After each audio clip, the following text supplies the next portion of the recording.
Hi, and welcome back to Timewalk. Tonight, our Time Walker will be walking onto an island in the Venetian lagoon that the city pretends does not exist Euros Poveglia, where 160,000 people were buried, and the boats still refuse to go near it. Let's follow her. There is an island in the Venetian lagoon that the city pretends does not exist. 40 minutes from the palaces and the music, hidden in the fog, sits a small dark island. The boats do not go there, the maps barely mention it, and I am about to walk onto it. The water is calm, too calm, and the island is just sitting there in the mist like it has been waiting a long time for someone stupid enough to come ashore. The sign on the dock is in Italian, and it does not beat around the bush. Access forbidden, danger, and underneath, someone has written in faded paint the words that have followed this place for centuries. The dead are still here. I have walked into a lot of places I was told not to go. Asylums, castles, cathedrals, nobody visits anymore. But this sign is different. This one does not warn about a cliff or a building. It warns about the ground itself. Here is the number you need to understand before we go any further. 160,000. That is how many people are buried on this island. Not in coffins, not in marked graves, in pits, in layers. Under the grass you will walk on. 160,000. I said it out loud to myself on the boat, and it still did not feel real. I am going to spend the next hour standing on a graveyard so full that the island itself is the memorial. It starts in 1348. The Black Death has Venice in its grip, and the city does what cities always do when the dying arrive. It pushes them away. The sick are loaded onto boats and ferried to this island, the last stop before the sea. They burned the clothes. They burned the beds. But the bodies went into the ground, and the ground kept accepting them year after year until it was not ground anymore. It was a layer cake of the dead. For 300 years, the boats did not stop. When plague came to Venice, the infected were taken here.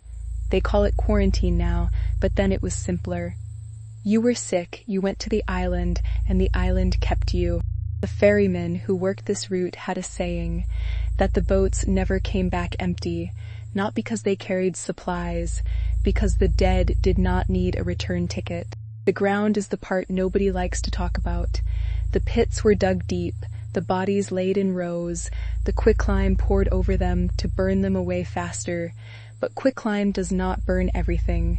The bones stayed. I read that in the 1800s they tried to build a hospital wing, and the digging crews kept hitting what they called the old ground.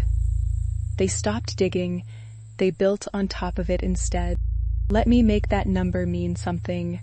160,000 people is the population of a small city. It is a sold-out stadium 2.5 times over, every seat filled with a person who died here, away from home, and was put into the earth without a name. I have been standing here trying to feel it, a city of the dead underneath my feet, and nobody ever came back for them. Not once, not a single gravestone on the whole island. By the 1700s, the island has a proper building, the lazaretto, a quarantine hospital with long stone wards and small high windows. The sick came here by the boatload, and the healthy stayed away, and the island kept doing its quiet work. These windows are the thing I keep staring at. They are high up, barred, built for people who were not supposed to be looked at. This building was not a hospital the way we think of hospitals. It was a holding place. And then there are the doctors. The plague doctors with their beaked masks and their long coats, the ones who walked these wards. They were not healers the way you imagine. They were the last faces a lot of people ever saw. The beaked mask is one of the most famous images in history, and standing here I finally understand why it is so terrifying. It was not meant to protect the living. It was the uniform of a place people went to die. For centuries the island collected whatever Venice could not keep, the sick, the poor, the unwanted. There are records, lists of names and causes of death, page after page, and after a while the lists stop being names and start being a flood. I flipped through a facsimile of one of those registries before I came. Same causes, over and over. Fever, plague, madness. They did not even vary the handwriting much. The island was a ledger, and the ledger never closed. In 1922, the island gets its final chapter, a mental asylum. The psychiatric hospital is built right on top of the old quarantine wards, and the island becomes the place Venice sends in its mad, it's broken, it's inconvenient. An asylum on an island that already holds 160,000 dead. Even the patients understood what that meant.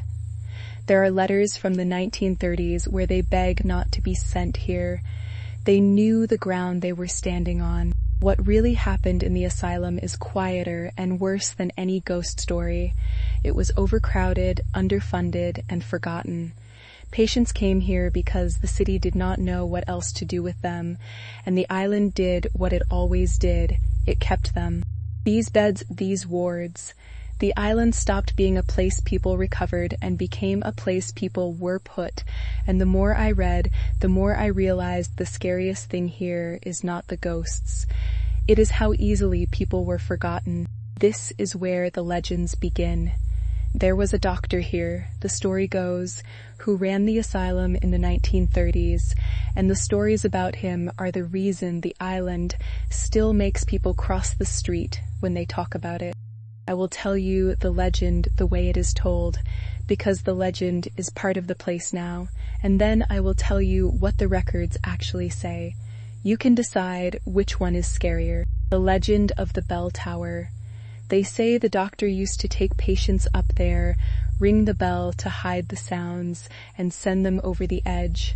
They say the tower was where the island did its darkest work, and that is why the bell never rings anymore. I am standing at the bottom of the tower now, and I am going to be honest with you.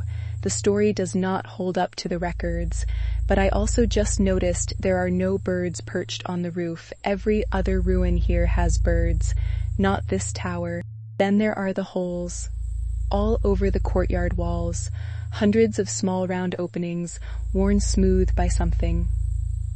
Tour guides on the mainland whisper that the patients were chained here, and the holes are where the chains were anchored. I ran my hand over one of them. They are real, they are everywhere, and they are too regular to be accident. Whether they held chains or something else, I will let the wall keep its secret. But I have never seen a courtyard like this one. Here is what the records say, and I checked because the truth matters. The doctor existed, the asylum existed, but the executions from the tower are not in any official file, and historians call that story unproven. What is proven is the neglect, the crowding, the years of people forgotten here. So which is scarier? A monster in the tower, or a system that filled an island with people nobody wanted and then walked away? Standing here, with the courtyard behind me and the pits under my feet, I know my answer. The asylum closed in 1968. Since then, the island has been alone. The walls are coming down on their own. The fig trees are taking the buildings back, and the only visitors are the occasional boat of idiots like me and the birds. And the ground, of course. The ground is still full. This is what 50 years of nobody looks like. I have seen a lot of abandoned places, but this one does not feel abandoned. It feels hidden, like the island is still doing the job it was given, holding everything, telling nobody. Inside, the hospital is a maze. Corridors that bend for no reason, doors that open into empty rooms, walls where the plaster has peeled into shapes that look like faces if you stare too long. I am keeping my flashlight on, and I am not pretending that is not on purpose. Every room I pass, I check the floor before I step in, not for floorboards, for the pits, because underneath this building and this courtyard and this church is the old ground, and the old ground is still here.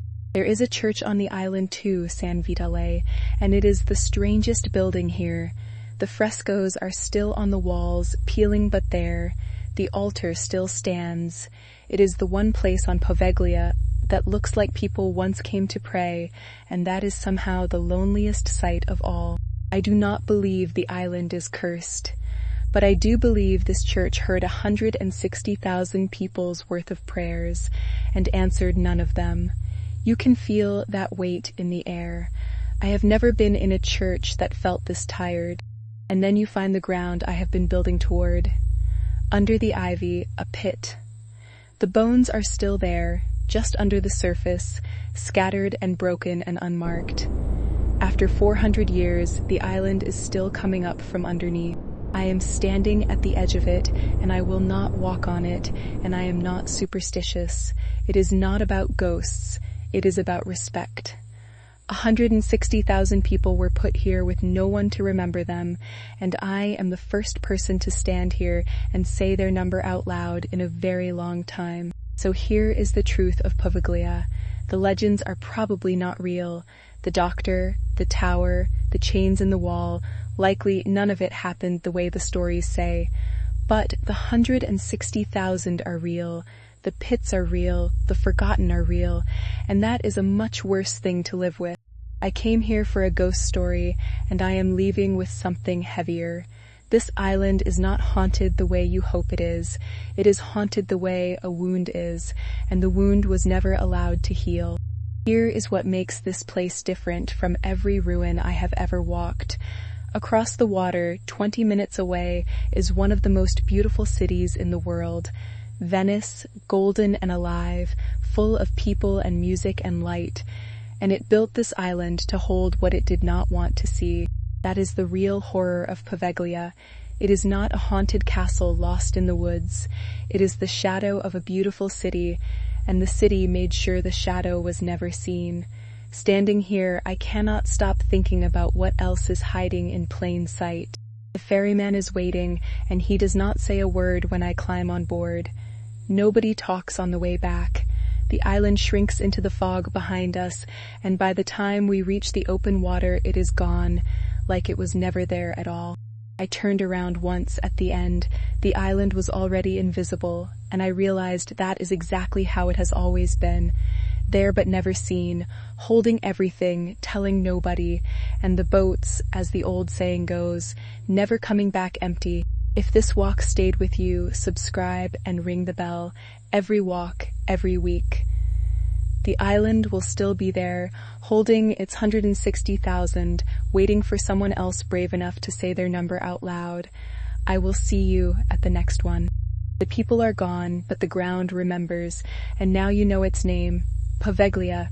Tell someone that is all any of them ever wanted. If this story surprised you, subscribe and ring the bell €1 every walk, every week. History's waiting, and I'll see you in the past.